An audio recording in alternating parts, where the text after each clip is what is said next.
Informasi lainnya, Saudara, Masyarakat Transparansi Aceh atau MATA menilai penegakan hukum terhadap kasus-kasus korupsi di Aceh masih sangat lemah.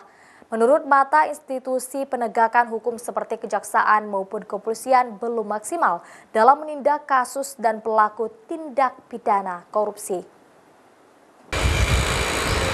Hasil monitoring peradilan yang dilakukan Masyarakat Transparansi Aceh atau MATA di tahun 2018 menemukan banyak kasus dugaan tindak pidana korupsi yang ditangani oleh institusi penegak hukum seperti kejaksaan dan kepolisian tidak berjalan maksimal atau masih lemah.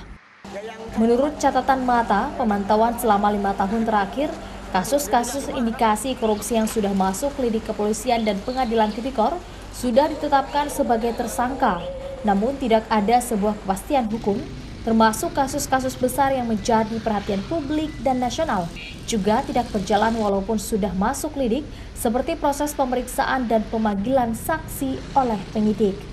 Sehingga MATA menilai penegak hukum dan pemberantasan korupsi di Aceh dinilai masih sangat lemah.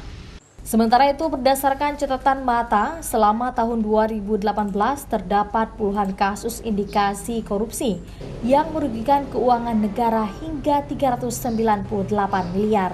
Proses pemberantasan korupsi itu tidak berjalan semestinya, artinya masih banyak kasus-kasus misalnya ditetapkan tersangka, tapi itu tidak ada proses ya sampai ada yang 5 tahun, ada yang 4 tahun, artinya tidak ada sebuah kepastian hukum.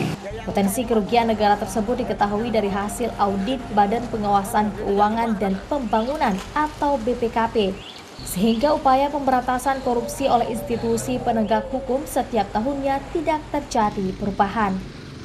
Karena tindakan korupsi merupakan kejahatan luar biasa, MATA mengajak masyarakat untuk memberikan dorongan dan masukan kepada penegak hukum untuk mempercepat penanganan kasus-kasus korupsi di Aceh. Mustajab, Kompas TV, Banda Aceh.